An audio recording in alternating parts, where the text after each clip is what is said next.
Welcome to Construction Champions Podcast, where we are burning the house down and rebuilding it twice a week. I'm your host, Rod Nussbaum, and I am here to help you become the champion that you're meant to be. Along with our amazing guests along the way, we will provide you with the resources, the latest and greatest. You will sit down with disruptors in the construction industry. And my goal from day one has always been to change the mindset around the construction industry. No more where we let the 3% of bad apes dictate the entire reputation of. Welcome back to another amazing episode of Construction Champions Podcast. I'm your host, Ron Nussbaum. I'm the founder and CEO of BuilderComs, and my job here is to bring amazing people on, let them help you become the construction champion that you're meant to be. It ain't rocket science. It ain't super hard. At least what I'm doing, some of the stuff you're going to have to do to move the ball for yourself and your life and your business is probably going to be hard. We don't sugarcoat that, but that's why we bring on the experts to help move the ball for you. So you're not doing this alone. We're doing this as an industry. We're doing it together. And today we have an amazing guest with us. Like I always say, you don't show up for Ron Nussbaum, you show up for our amazing guests. Kevin, it is fantastic to have you here with us today. Thanks, man. Thanks, Ron. I really appreciate that. Well, my name is Kevin Hill. I am an advisor, a master advisor with a company called CEO Warrior.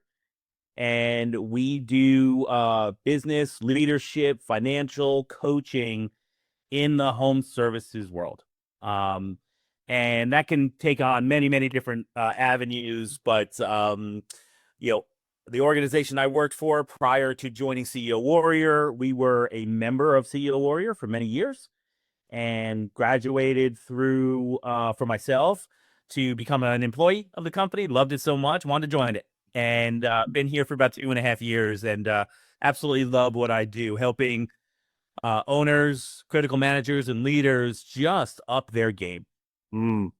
So, and I've done this for 20 some odd years. I've been in the home services business. I've owned a couple of companies myself.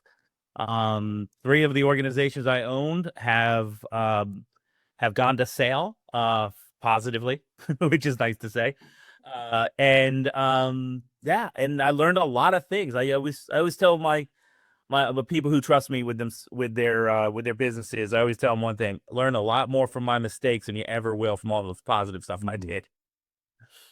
I love it, man. I love it. You focus on the positive aspect because a lot of people have sold stuff, and if you really dug into it, it probably wasn't too positive. Looks good online, but probably not on paper. Very good point. Absolutely. Awesome, man. Well, we're going to dive right in there. I'm going to ask you the $1 million question, and that is, what makes a construction champion?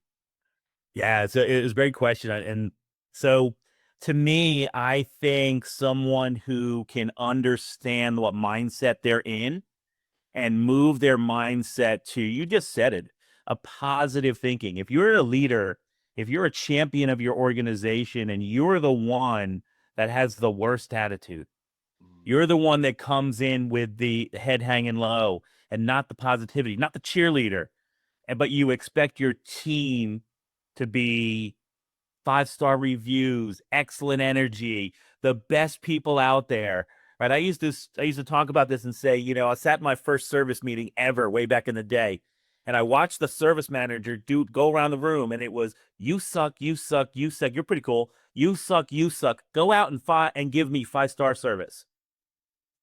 And it just hit me like a ton of bricks. Like, how do you do that? How do you tell people that they suck all day long, but they have to go get in their vehicle and without getting coaching, change their mindset to be 2 thumbs up and get that positive? It just doesn't work that way. And so I spent a lot of my career so far trying to teach people, trying to learn myself, because I was that guy too, by the way. And by the way, that service meeting that I was talking about was me. In case no one got that, that was me. But I learned a lot. I had some great mentors throughout the day, And a lot of that is mindset, just being able to change your mindset or change the way you look at it, not having limiting beliefs. Mm. So, well, that's a long answer to your short question, but I do think that's I Brian. completely relate because I have been that guy. I had to go through that mindset change at one point in time. And, it's not easy because what it really boils down to is you have to realize you're the problem. Like, it's nobody else. Yeah, and human nature and ego doesn't want to allow you to do that. Yeah. You want to think that you're doing a great job, and then you look back and you say, "Oh, wait a second, I'm the bottleneck. I'm the problem. Holy cow! Now what?" Yeah, like how much better could we have been if I wasn't beating people over the head and then saying, go get me a 5-star review? I love that example. You suck, you suck, you suck. Go get us 5-star reviews. Well, like people that suck aren't bringing back 5-star reviews. Right, right. They're leaving it. I try and play a little bit of golf here and there, and not very good at it, but I keep trying. I keep spending my money. And I keep thinking to myself, similar to that. Every time that I get up and I shank one into the woods or into a lake, and I think the next guy stepping up is the guy that shanked it into the woods or into the lake, well, I'm already got the mindset of a bad golfer. Mm. What are my chances of that next shot being good? Pretty low. And that same exact thing, if you just hang your head low on the last opportunity, then you're always going to have a limiting belief that that opportunity is going to be negative. And I think, man, that's a terrible way to go through life. Why do you think like how you're describing? I've been in plenty of those meetings. You've been in them. I've led them. You've led them. We've been around it. We've been around the industry a while, and it's Yeah. not just us. Like this is kind of like how it's why people hate meetings in construction because there's not a whole lot of building and doing a lot of that. It's like a lot of tearing down and breaking things down, or how can you put people on the spot? A lot of ego. Like, why do you think that is, and how do we fix that? Yeah. So again, another awesome question. I will tell you this. What I've found over the years by a lot of mistake is accountability is a word that we all throw around. And everyone wants, and I think part of the reason why it's you suck, you suck, you suck is because really what you're talking about is they're letting you down from your level of what you expect them to do. And so there's an accountability issue here. There's a cloudiness, a clear as mud type thing. I'm pretty well known in our little world of CEO warrior and such of having a coined statement, which is clarity plus alignment equals accountability. And if like a simple 1 + 1 = 2, you can't get to 2 without 1 + 1. Now, there's going to be some mathematicians that are going to argue with me. They're sure you can, some engineers, right? But the idea is, how do you have accountability if you don't have clarity and alignment, clear expectations? Here are the resources, and here's the why of why we're doing it. And this is what I'm expected of you. If you don't have that, it's a disservice to people to hold them accountable to something. They don't really know where they're supposed to be anyway. Mm. If I went out every day and just said, "Hey, I'm good enough because I'm doing my 100%," and I use air quotes on that because let's be honest, no one ever gives 100%, including myself. It's impossible. But you go out, you give it your best shot, and you think that's good enough. But someone else doesn't think that is. You're missing the mark. And you don't have that clarity or conversation between you, you're always going to, and then now there just becomes a bigger gap between expectation and performance. And bridging that gap when it gets too far becomes almost impossible. And you know what happens? Frustration, resentment, ego, and then that you as a leader are promoting that person to the competition, which is another way of saying you're no longer working. Yeah, yeah, I agree. Like we lack clarity with how we think we're saying it, but we're really not because we don't have a plan or anything around it. Like we just think no one hears the words coming out of our mouth, but in reality, like we are the only ones hearing them because we're saying what we want to hear, not what everybody around us needs to hear. Right, right. And we don't think about it as accountability as a culture. Right? Accountability is it becomes, you have a culture of accountability. Everyone understands what their jobs are. And I don't care what industry you're talking about. Everyone understands what their jobs are. They stay in their lanes. They help out their teamwork. They help out their teammate. And next thing you know, you got a good culture in your organization. But without that, man, we always talk about accountability as being a consequence. Well, flip it. Make it a culture. Be really clear with your expectations and then celebrate the wins when someone gets it. And now you've created this, here's what I need you to do. You get up, you do it, right? You get up to the plate, you hit the ball, you get on base. Cool, that's what I need you to do. We reference the movie Moneyball quite a bit. And the reason being, think about that movie. That movie didn't try and get a bunch of big hitters, replacement. That movie thought of one thing. I need people on base. On base gets runs. Same exact thing. Accountability is about the little pieces of your business, holding people accountable because they have clear expectations. They know exactly how to do it. And the real important thing with our generation right now of the solid workers, there's a why consequence. If you don't give them the why, sometimes even what's in it for you, right? We coin that as whiffy, right? What's in it for you? If you don't give them the whiffy, then what do? They do it for a little while and then it tails off. There's no consistency either with holding people accountable. So now you're talking about lots of frustration, lots of miscommunication, lots of ego. I love that word because everyone has it. And then when you tell someone they're not doing exactly what you asked them to do, what happens? Defense. And we have a lot of defense. Like we operate like we create a lot of defense to be happening because we're not as leaders, we're not playing offense. We're playing defense, which then creates a defensive stance because people think they're under attack. Right. You're 100% correct. And so we spend a lot of time talking about clear expectations and one-on-one meetings to make sure that you and I would be on the same page. I'd want that from you. If you were my leader, I'd want the feedback, even the feedback that I really probably is going to be a little hurtful, maybe a little bit hard to swallow, but I want it. Why? Because if I don't know that I'm doing it wrong, how do I get better? And that's exactly goes up. It's the only way for you to know if you're not having if you don't build those relationships, if you don't shift your mindset to being able to have these conversations with those around you, the only way you find out is when it's way too late. Right. Like I said, that gap has become so big that building that bridge either is too hard or you just say, I don't want to deal with it. I'll go find a new person. Or better yet, I'll go find a new job. Why? You know this as well as I do. People don't quit their companies. They quit bad leaders. Mm-hmm. Right? I mean, I've quit some jobs in my day. Don't get me wrong. I never quit a company. I quit a leader. I quit a person. Yeah. Yes, in my opinion, let me down. Right or wrong, I probably was my fault, but I wasn't doing what I was supposed to do. So, but yeah, you quit people. You don't quit jobs or companies. You quit people. Yeah, and you brought up another real thing that there has to be a mindset shift on it, and I think you coined the phrase "whiffy." Yeah, Like yeah. that, but I mean that's a huge mindset shift. Is as you grow a company, the generational change, everything that's happening. And if you want to continue to grow, like you have to have a mindset change around this. Yeah, absolutely. And I think as leaders, we often think of what's motivating our people is money. How do we know that? Have we ever asked?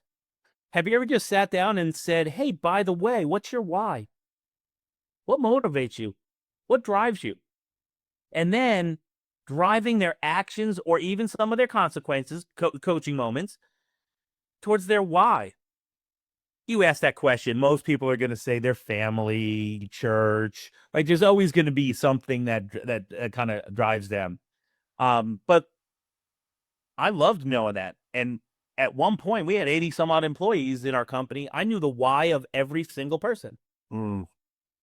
And when they would do something good, I'd celebrate them and tell them how great it was for Jenny, their daughter, that they were really wanted to be proud, that they wanted her to be proud of them.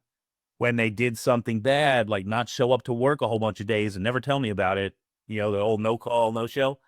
How is this affecting Jenny? What happens if you decided, or you gave me the no other opportunity but to promote you to the competition? Now what happens? How does that affect Jenny? And man, you want to see grown men cry? Ask them that question. But I think it's understanding what's that driving force behind someone. And I can't say we, I can't be all encompassing like that. Me, Kevin, always thought if I threw more money at a problem, it would go away, including behaviors of an employee. And what happened? Wasted a lot of money is what happened. Yeah. Yeah. Well, that's the truth. Yeah. Yeah. And so, when I started asking the question, what's your why? What's your driving force? What's going to motivate you? And I found out time was super important. All right. My HVAC guys, you know what they wanted? They didn't want to go home at 11 o'clock at night and wake up and go to their first call at 8. They wanted to have some time with their family.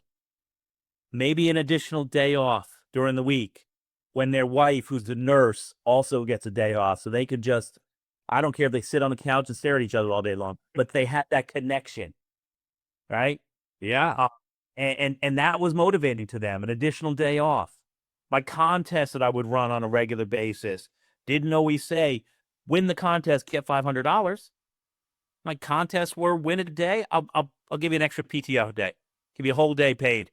Just go enjoy it. Don't even think about it. You're not losing your money on hourly or whatever. Go enjoy the day. Go take out your family to the beach or whatever. And, you're getting paid on that day.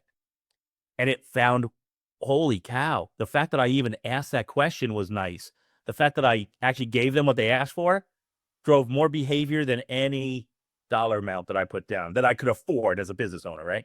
Yeah, well, it's amazing. So when I realized that was we had a competition thing, and we just got a bunch of prizes. And some of the stuff was like we did the PTO day. We had like a TV. We just had all kinds of stuff, and we had like a cash gift card for like a grocery store, and everything went the opposite of how I thought. Like I was like, somebody was going to take this. It's like $350 to a store. So say like Walmart, we figure groceries, but I was like, that'll be the first thing to go. It was the last. Like it was literally everything went differently. People valued the extra paid day off, or the uh dinner. Like we would do stuff like where we would bring stuff to your job site, and we would grill out for you and your team and like that's the stuff people wanted. And I just, like you said, you start to have these realizations like I'm completely wrong. Like how I think is wrong. That was like this is how. And so by accident I figured out everybody here is motivated differently than how I thought they were. And because I would take the cash gift card first. Like that. Yeah. Me too. I mean, and I don't know, maybe for me, that was motivating. Money was always motivating for me, whether I was, selling or leading or what have you. And, I always was very money motivated. But he asked me today, right? And granted, life has definitely given me the pros and the cons and, businesses and such. I'm not money motivated right now. What I'm motivated by is time with my family. Because building the businesses that I did over the years, I didn't spend a lot of time with my family. And we all made that mistake. We've all chosen work over family from time to time and not recognized the consequence of that. Yes. And what that tells your employees as well. Like we don't think about what they see when you're like, go home, spend time with your family, and they're like, you're here when I show up and you're here when I leave. Like what you're telling me to do is the opposite of what you're doing. They can send a missed message to them, even though it's your business and like you want to be there. Like at some point in time, like you just got to not show up and let them know that it's okay. Otherwise, they just see you and they just think if I don't show up, this guy's going to think I'm slacking. And even if you don't, it's the perception that's throughout your organization because you're literally there all the time. Yeah, and Ron, the other piece to that is the the days of do as I say, not as I do are gone. No one believes in that. It's not leadership by how many stars and bars you have on your shoulder, right? That doesn't make people listen to you. It does in certain settings like military, right? But in the real world, you know, they didn't just listen because Kevin said to do something. I had to earn their respect. I had to earn and how you do it. Be a little humanistic. Be human. I'm not saying you have to be friends with all the people that you work with, but just be a real life human and Yes. care, right? And again, that's a different mindset than what I thought back in the day leadership was. I thought leadership was as you go up the ladder, you get more people that work for you, right? Or under you, which always blows my mind when I hear that someone say that. And this is great. I'm building all these people below you. And then you recognize very quickly that if it's more than about 6 or 8, you're probably failing all of them. Right. So where's your delegation? Where's your leadership technique of delegating and then having people in between? So when I learned that secret sauce of only having a handful of people that reported directly to me, and then they had people that reported to them, and when I flipped the script, right, I'm not sitting up here. We're talking servant leadership, so I'm down here. I just and the same stuff flows downhill. You know what I'm talking about, right? It still flows downhill. But if you're a really smart servant leader, you just have a lot of people to filter it through. So by the time you guess you've done, it's okay, Mm-hmm. right? And that's totally a different way of thinking as a leader, um, right? Because that's just that took me a long time to learn. By the way, Well, this is what we're talking about is like it's not something you switch on overnight, and it's not something that you just are ever done knowing. I'm sure as you yeah, continue to progress, like you're learning now. I'm still learning. Like leadership, for me, leadership is an ever evolving skill set. And when you stop evolving that skill, you start to get worse at it. Like it's something you have to, it's like going to the gym. Like to yeah, be a great leader, you have to continue to be putting in reps, to be working on becoming better at it. And it doesn't happen overnight, and you can lose it just as fast as you get it. right, right. And it was something came out. It was some marketing piece for us that came out. And I forgot I even said that, but it was a quote from me, which is always kind of weird to see, right? And it went out on our marketing, and I just thought it's appropriate for to repeat for this. And it was it's about behavior and acceptance, but culture isn't what's written on the walls, right? We all have stuff written on our walls. It's what's tolerated in the halls. Mm. And I don't know why I said that. I don't remember the context of why I said it, but it's a quote from me, so I'm assuming it's correct. Um, but I thought about it was probably in one of our leadership trainings, and it makes sense, right? Like we could put all this stuff on the wall, and you could have this great core value and core purpose and painted vision of your company, and these are what we're driving for. But if you allow people not to be accountable to what those things are, so clarity and alignment, right? The why behind it, but you let people do whatever they want. But one of your core values is be a good team member, or teamwork is one of your core values, and you let someone be an outlier, do whatever they want, and oh yeah, but here's the excuse always, yeah, but they make money for the company. I get it. Revenue is good. But what are you saying? You're accepting that behavior. And it's no different than what we just said, right? Yeah. As a leader, you better be the best advocate for your core values of your company and what you expect. You should be the advocate for that, including spend some time, work-life balance, right? Yeah. And that's a debatable thing. I know plenty of people who own companies that say, things like, we don't have work-life balance. You chose to be in HVAC in the summertime in the South, which was where we were. Yeah, this time of year. I mean, I'm in the South now, and it's pretty hot today. I wouldn't want to be working in an attic today, but you know what? If the job asked me to, I would. I'll go relax in the fall when it gets a little bit easier. Yeah. I mean, I think that's how you sometimes have to weigh some of this stuff out. Like it's just how it is. Like Yeah. it's nothing's ever perfect, especially in the construction industry or in business. Like, but we try to think it has to be, but it doesn't. Right, right. And there's plenty of people, that are sitting there in the construction industry, home services industry, service industry, that this time of year they're outside and it's hot and they're feeling it. And what happens? They start questioning whether or not this is what they want to do. Mm, Right. And we have to be respectful of that. Right. I mean, again, you know, I needed to learn a good lesson, which is why I used to do a lot of ride alongs, because I wanted to be in the field with my guys, seeing what they're going through, sweating next to them. So that I knew that I could go back and talk to my office team that's sitting in a nice air conditioned office, looking outside, saying, man, it sure does look nice out there. But it's 110 degrees with the heat index, right? At 90 something percent humidity in the low country. And you're calling them to say, hey, you're gonna hurry up. When are you getting done with that job? mm. I need you to hurry up. And all they want to do is reach through the phone. Yeah.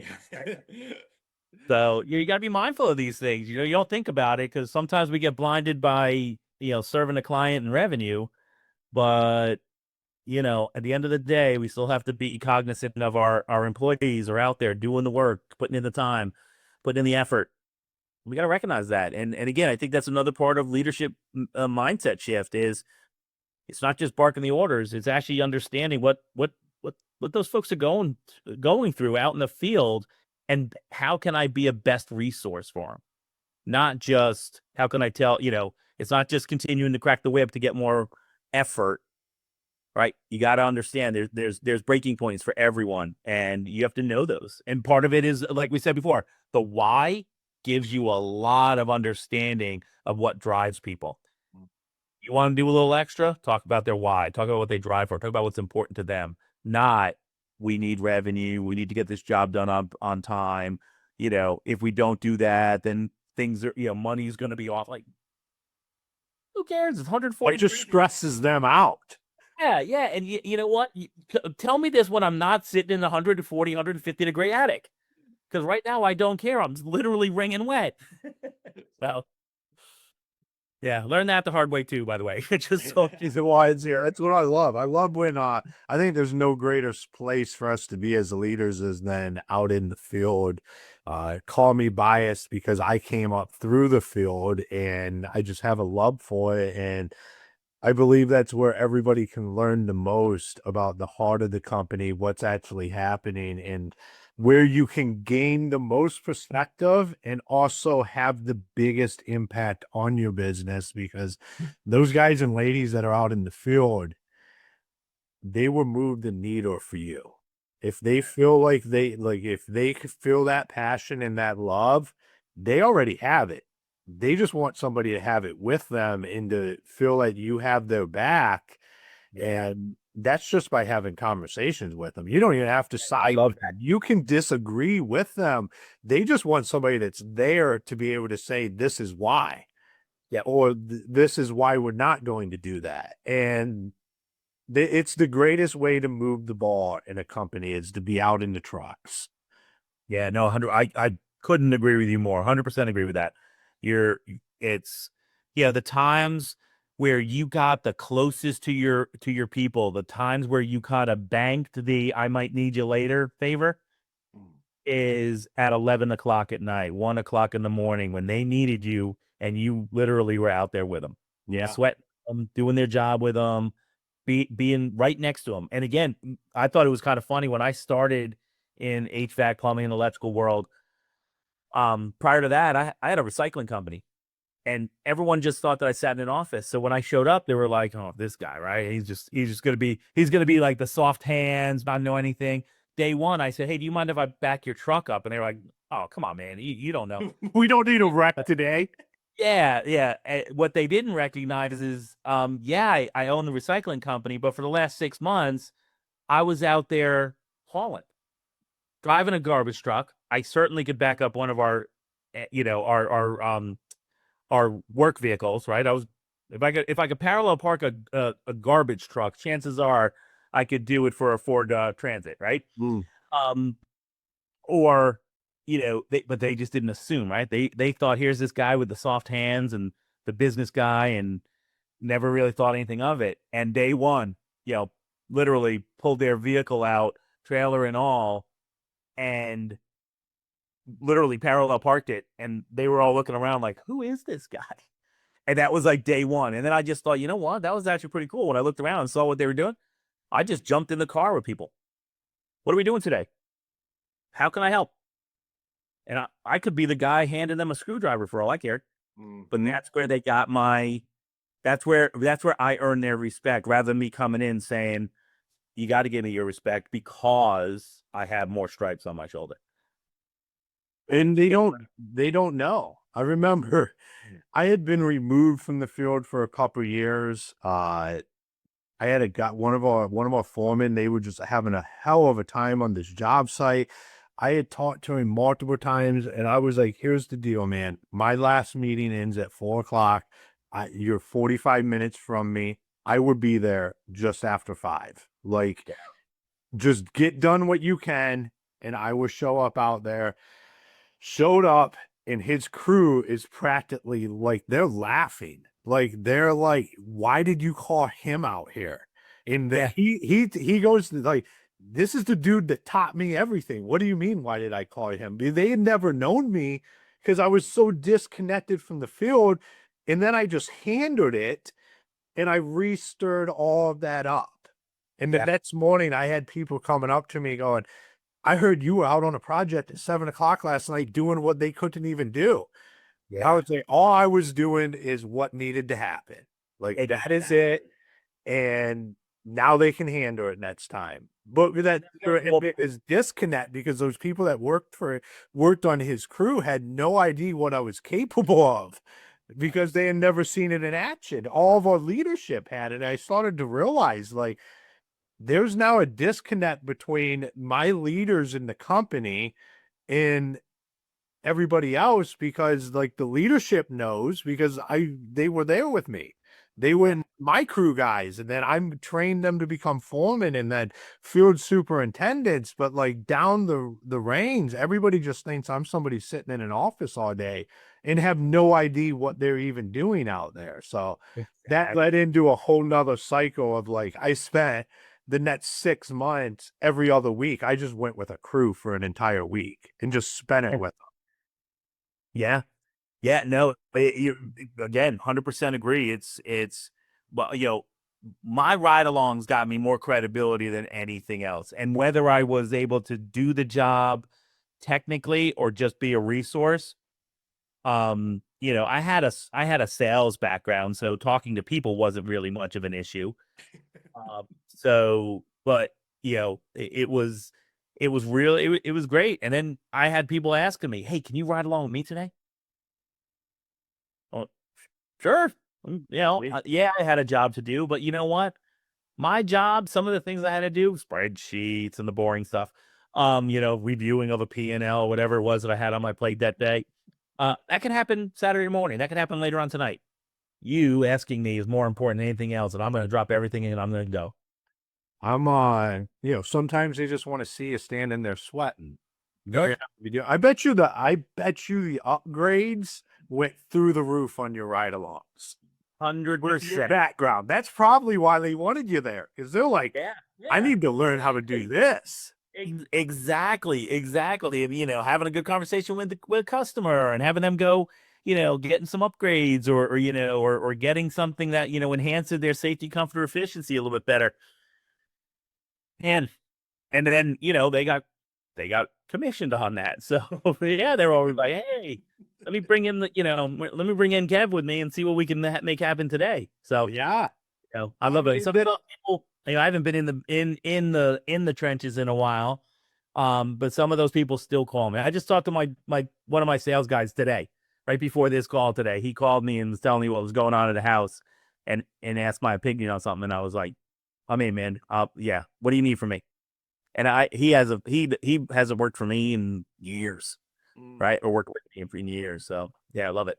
But I mean, that's what, like, your background wasn't necessarily the install side of things, but Mhm. you brought a different skill set, which can be even more important. And I think we lose, like you said, I didn't care if I was there just handing them the screwdriver. And a lot of times we would discount going on the ride-alongs or doing stuff because it's not our inherent skill set. But the thing is they need the skill sets we have. Like, I would go with sales reps and I would just be like, this isn't my thing. But they needed the skill set I had.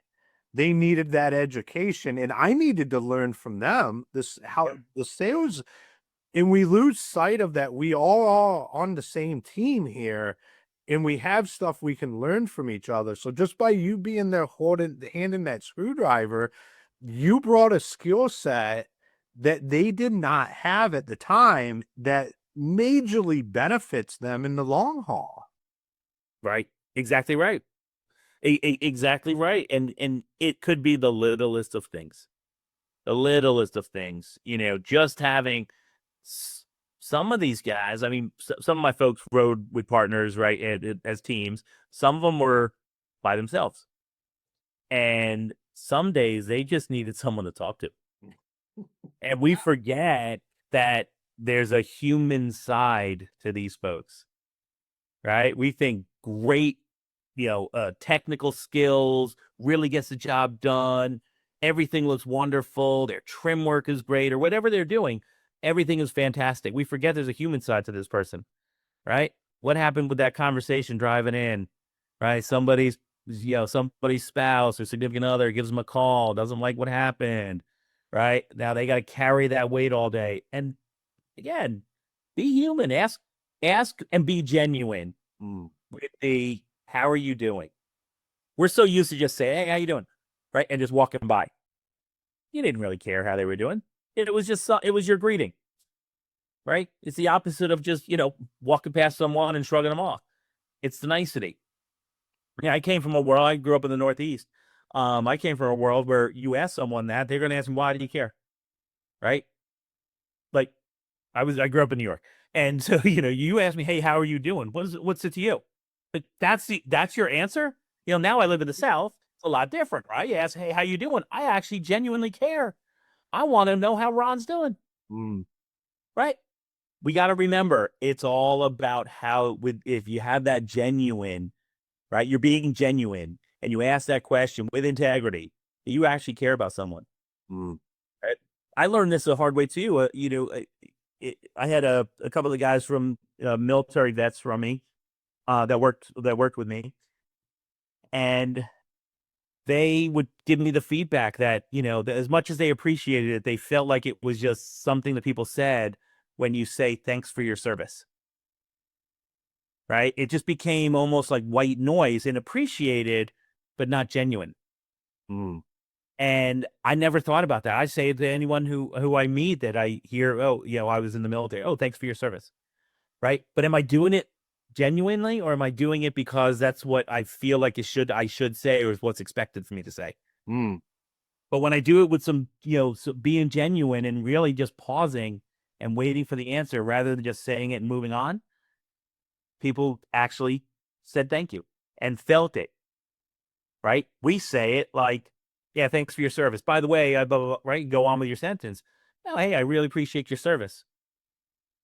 And then you got that little half a second pause. Most of the time they say thank you. Really appreciate that. Yeah. And then have a conversation if they want to about it. Some people want to talk about it, some people don't. But just being genuine in your approach there is super, super smart, I think. Absolutely, man. I love it. This has been a fantastic conversation, man. I Thank can tell you've done this at a high level for a long time. Now you help others do this at a high level. So, Yeah, absolutely. Absolutely. for everybody listening, if they wanted to connect with you, follow you, talk, Yeah. what's the best ways for them to do that? Yeah, I love it. So best way to follow us is Facebook, Instagram, TikTok. It's CEO Warrior. So CEO, then the word warrior. You can find us on Instagram and Facebook. We're really active there. Feel free to follow me directly. It's Kevin Hill. I'm on Facebook, and but if you wanted to connect with me to learn a little bit more about CEO Warrior, I'd love to have a conversation with you about it and see all the things that we offer, the folks that we help. And you can get to me by kevin@ceowarrior.com. Awesome, man. Well, thank you for taking the time and being on the show today. Yeah, thanks for having me, man. This has been awesome. Thank you. Awesome. All right, Construction Champions, another episode in the bag where we really dove into mindset and a lot of what you probably think. We've all made the same errors. I love how Kevin started with the fact that you're going to learn more about what I messed up. More, this isn't the exact quote, but you're going to learn more from how I mess things up than what I've gotten right. And I can totally relate with that because those are the moments that are burned in our mind that we don't want to see other people go through. We don't want to see somebody go down the same road that we've been down before. And knowing, like, me and Kevin been on a lot of the same road, two completely different sides of the industry, though. He came through the sales side, I came through the operations and production side of things, but we all make the same mistakes. As you become a leader and you own a company, the same mistakes are inherent. It's why it's important to get around people like Kevin that can help you avoid that kind of stuff. It's why I say on here all the time is like, you can't do this alone. And the best way to do it is to find somebody that you relate with, that you can have an open dialogue with. It's not even about liking. Like, I have to say this. I have mentors and I have people in my life that I might not necessarily even like, but I have a dialogue and we have a connection where I know they're going to hold me accountable. They're going to continue to help me grow. And I relate with how they do it. And I think like that's what we overlook about how these relationships we have with people in our lives that, you know, like they're there to help us grow and develop. And we look at it kind of, we have to shift our mindset around this. Is like, is this somebody that's been there that I relate with and I feel they can deliver to me how I need to be delivered to, instead of just finding it. You know, Kevin doesn't strike me as the sugarcoating kind of person. So I I'm just gonna throw it out. Like, don't go find somebody that's and then have them help you and they're just gonna tell you what you want to hear. That doesn't do anybody any good. I just said it. Like, that's the facts. Like, find people and get them around you that actually help you go where you want to go. And maybe even figure out where you want to go. Because a lot of people don't even know that. And you need help with that. So, Construction Champions, until next time, be the champion you're meant to be.